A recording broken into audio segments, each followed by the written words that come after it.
Bonjour, j'ai le plaisir de vous présenter La musique des mots, un recueil de poèmes en rime et en prose écrit par Edmond Lapompe-Péronne.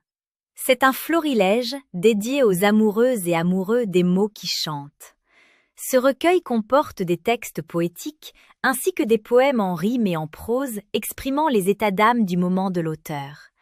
L'ouvrage comporte plusieurs subdivisions, à savoir Vague à l'âme, Cœur en émoi, Parfum de femme et Bleu en famille, dans lesquels sont regroupés les écrits selon leur nature. Et lorsqu'on lit les différents textes et poèmes, on a l'impression d'entendre une musique émanant des mots.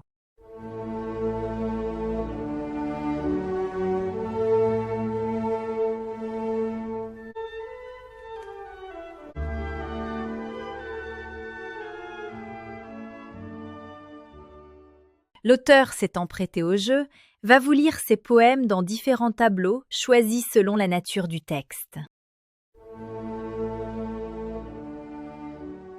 L'on me dit bavard comme mes vers qui, s'affolant au bord des rimes, se jetteraient dans un abîme, tels des malfinis dans la mer. Mais si je parle pour ne rien dire, comme les poètes, dit-on, maudits, c'est pour me croire d'une autre vie, là où les mots se mettent à rire. Alors, j'entends leur vraie musique, carillonnant des chants d'amour aux notes heureuses des plus beaux jours. Et si l'on passe des heures tragiques à ruminer son désespoir, quel bonheur est-ce de les avoir.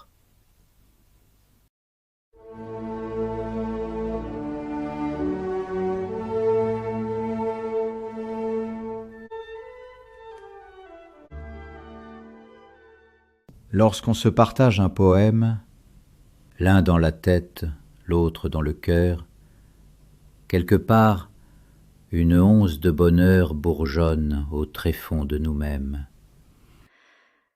Mais plus tard, à une heure indue, nos vies aux couleurs poivre et sel, à prier le Père éternel, on se trouve face à son vécu. Et dans le parterre des regrets, car on a eu peur de tout vivre, fleurira comme les mots d'un livre Un conte rêvé au goût suret.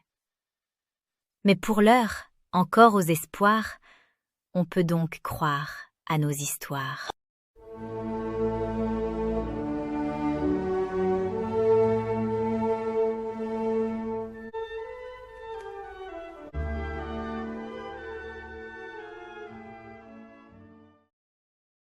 Et toutes ces étoiles, à vouloir briller, couleur du jaune de leur mort, écrasant, passant son passé, en haine de ses propres blessures. Et toutes ces étoiles devenues aveugles, elles tombent comme bon leur semble, puisque dit à désobéir de leur cible, fabriquant des familles sans enfants. Et toutes ces étoiles sans larmes, laissant tout un monde à pleurer, à crier d'une voix muette d'arrêter, mais à parler à de sourdes raisons. Et toutes ces étoiles en espérance, pas à illuminer Gaza de sa mort, celle à vouloir encore croire que le jaune peut être lumière.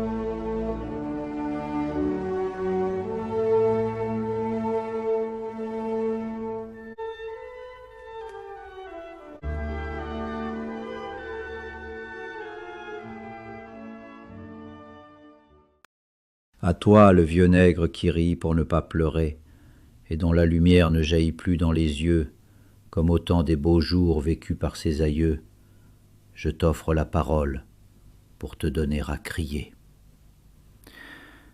On ne comprendra peut-être pas tous tes mots, car ils sortiront de ta bouche édentée, elle a tant mâché tes misères et tes pensées.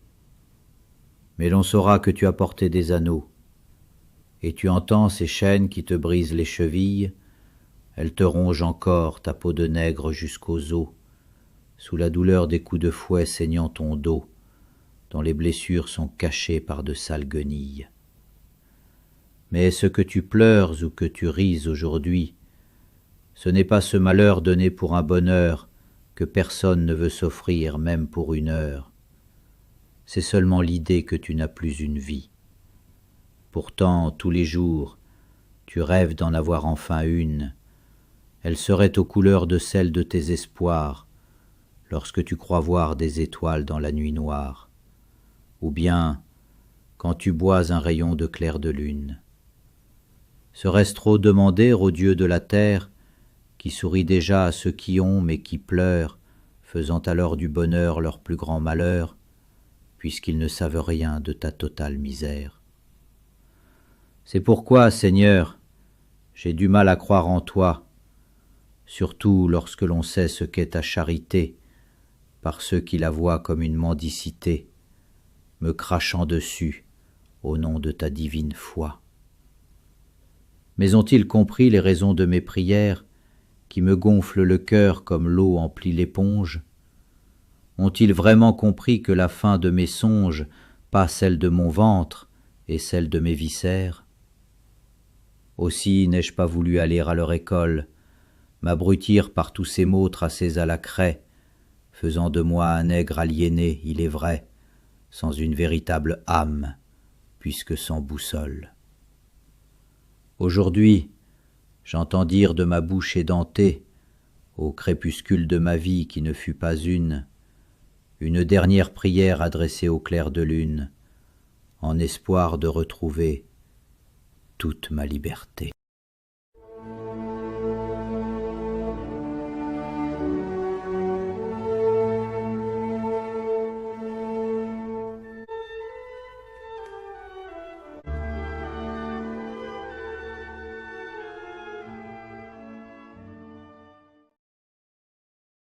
Entre les cuisses de deux falaises, prenant la posture d'une madame mouillée des écumes d'une lame, elle se trémousse tout à son aise. Puis, plus tard, le soleil couchant, languissante à l'ombre de la lune, elle rit sa joie dans la lagune, clapotant tout en gémissant. Et avec le jour du matin, elle retrouve son beau bleu marine sous le voile d'une robe de bruine, pour n'avoir plus son air catin.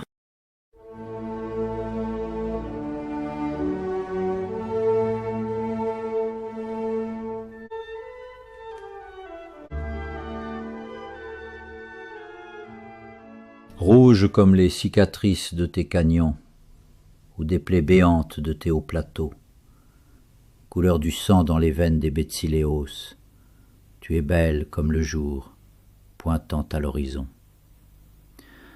Je t'ai regardé vivre ta misère en fierté, à sourire en mépris à ceux qui en profitent, ces Vasaas venant de toutes parts, sans mérite, en désir des plaisirs de tes filles en puberté. Même moi, parfois, je suis en honte de ma présence, laissant pleurer mon cœur, tout en riant des yeux, à donner, sans pouvoir m'adonner en heureux, afin de donner du baume à tes espérances. Il ne me reste plus qu'à croire à mes vains espoirs d'être un des tiens, en me tissant un certain lien, par le sang ou à ta guise, par tout autre moyen, mon pourquoi à vouloir te revoir, toi, Madagascar.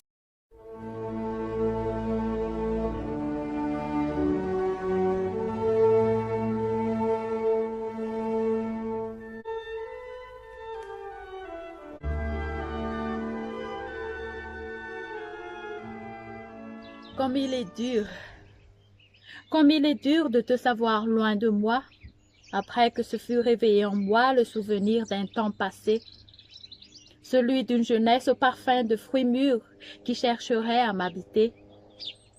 Que ne fut pas mon bonheur et mes regrets d'avoir goûté à ces heures délicieuses que ton départ a mis soudainement fin.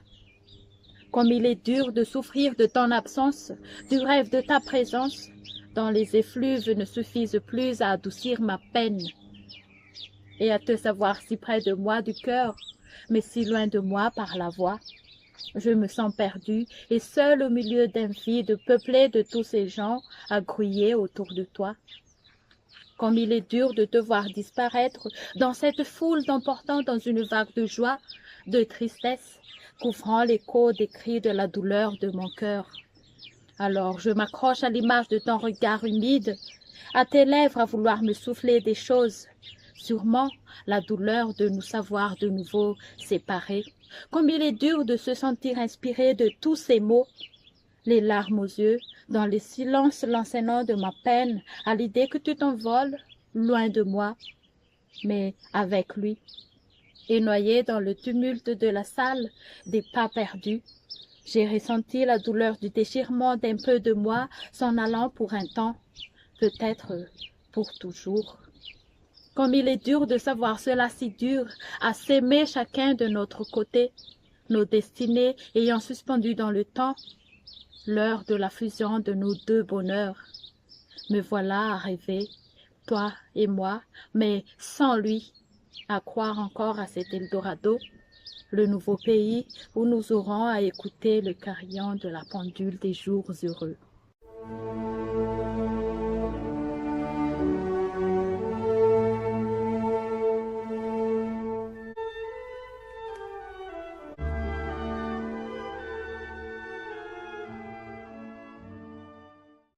Ils se sont rencontrés un soir, se sont parlé, et puis aimés, comme l'a bien voulu le hasard.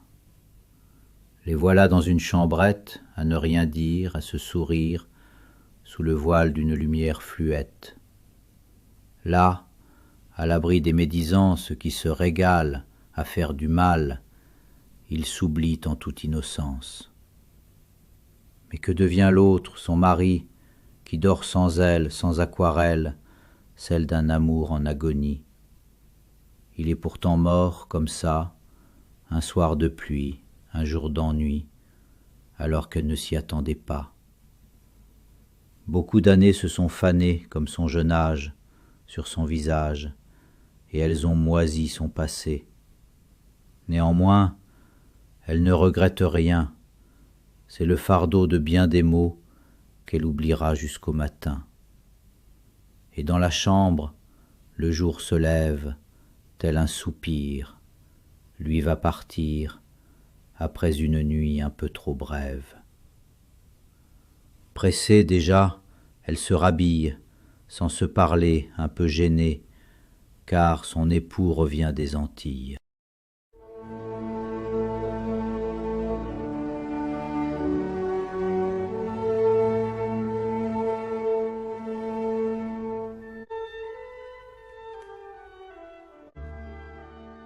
Tout me paraît facile, et à vaciller entre à ne pas dire et m'avouer, je reste au milieu d'une bascule qui ne veut plus se balancer.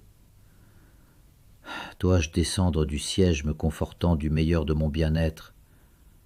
La réponse est en moi, à ne pas vouloir la connaître. D'un coup de pied, je relance mon assise, afin qu'il oscille dans ce vertige qui me donne à croire que le vide de mes pensées est le meilleur à croire.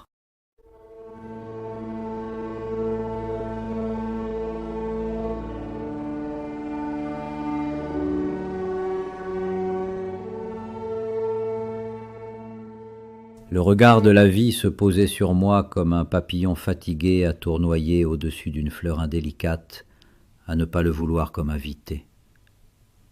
Ses ailes sont celles du bonheur, à ne plus être chenille, arborant sa beauté.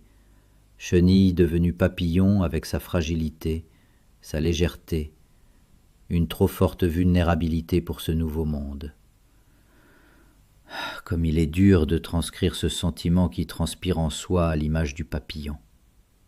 Je me lâche, ne suis-je pas là à me mentir? Préférences sont donc données à mes doutes, et de cette fleur et de ce vent, de ce papillon, tout mon corps se réveille, ma vie aussi.